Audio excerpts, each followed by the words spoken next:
What's going on, everyone? Welcome back to another video, and today we're going to be looking at a trade I took on AUDUSD on May 4th.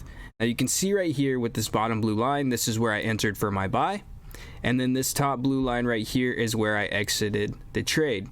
Now the reason we took this trade is because, as you can see, we scroll back into the past, we're in a very strong uptrend, and then we can see that price is pulling back into a retracement at this 4-hour support and resistance area. Basically, once we get right past this area, it's very large, we don't even get to the halfway point, we can already see that a reversal pattern was starting to form, this double bottom right here.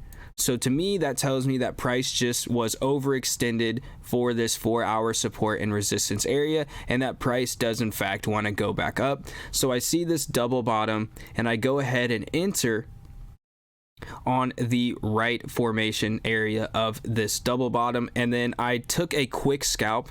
I wish I would have held this trade to the next 4-hour support and resistance area like I usually do with a lot of my trades.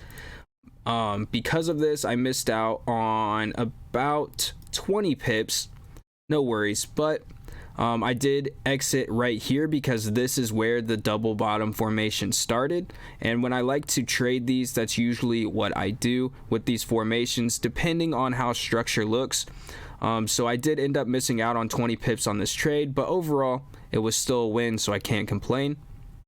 But a very easy trade nonetheless. You know, just taking in all the confirmations, we're in a strong uptrend. We can see price dips beneath this support and resistance area, doesn't even make it to the 50% mark before it starts telling us that it's reversing. So we go ahead and enter into this pattern right here, and we exit the trade where the pattern began. And then you can see how price consolidates before continuing that move up and hitting the 4-hour resistance. So if you guys have any questions over anything I talked about in this trade, please just drop a comment below and I'll be more than happy to help you out. See you guys in the next video.